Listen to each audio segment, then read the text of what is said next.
Well, yes, I've never been a journalist. I'm only a writer. There's a big difference. A journalist, they're supposed to pretend that they're neutral when often they're not, but they try to pretend that way, right? And a lot of times the reporting that attempts to look neutral, it never achieves neutrality, and also it can overlook some, while trying to show balance, it can actually become untrue because they're trying to show balance that doesn't exist sometimes. Like saying just because, one guy's a bad guy, we have to say something bad about the other guy too. Well, sometimes there's a chief bad guy involved here, and this time it's taxing. That's just an assumption. I think a lot of people actually don't see the difference between a writer and a reporter, but there is a big difference. I do insert opinions after I've been around long enough that my opinion starts to carry any weight.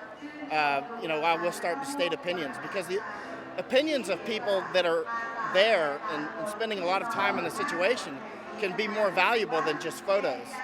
Well, if I were a journalist, I would, again, try to pretend to be neutral. But when I say, for instance, that the PDRC are peaceful protesters, people say that's not neutral. And I say, well, they are peaceful. I don't understand why I'm supposed to compare them to the red shirts in 2010. The red shirts in 2010, let's face it, most of them were peaceful, but many were quite violent. I'm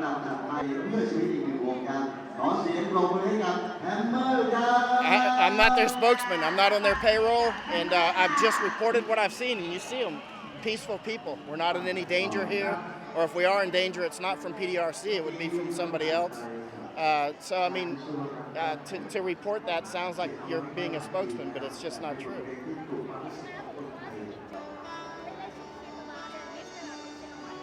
I have no relationship with him. I flew with him that day. The last 2 pages of his book were written by me. They took it from my Facebook, but it's not. We're not out drinking coffee and tea together.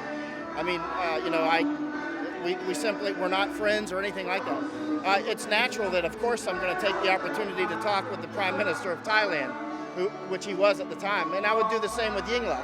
And then somebody could take a picture of me and Yingluck and say that, look, now you have a relationship there, when in reality, it's just me asking questions.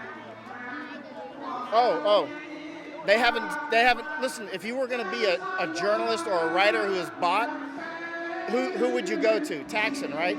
He's the rich guy, and he's the one that buys influence like that. Not a dime has come from Abhisit or Suthep. My writing is all, since 2005, since about August of 2005, my writing has all been based on donations. And it's the most democratic way of doing it. For instance, now, back in the United States, similar to Thailand, a lot of the big newspapers and media companies are owned by a small group of people. That's very serious influence, right? Rich people can buy big newspapers, but they can't buy me because the donations that come to me are usually quite small. So there's nobody that's big enough to say, I'll pull the plug. If somebody gives 1,000 baht, that's not enough. It's not enough to buy me, right?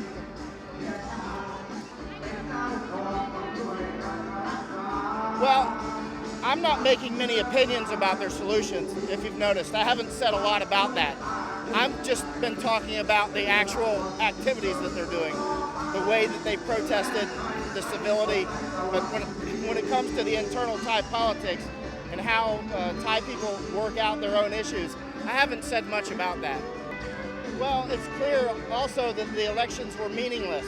The Democrats don't even have a candidate, right? There would be Yingluck running against Yingluck. The elections would be completely meaningless. And again, they would be doing what PDRC has mentioned. They would just be repeating the same problems.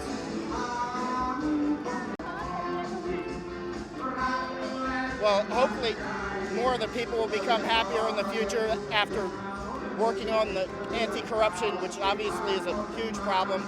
And democracies are always a work in progress. The United States is too. And so they're never perfect. So it'll be a constant struggle.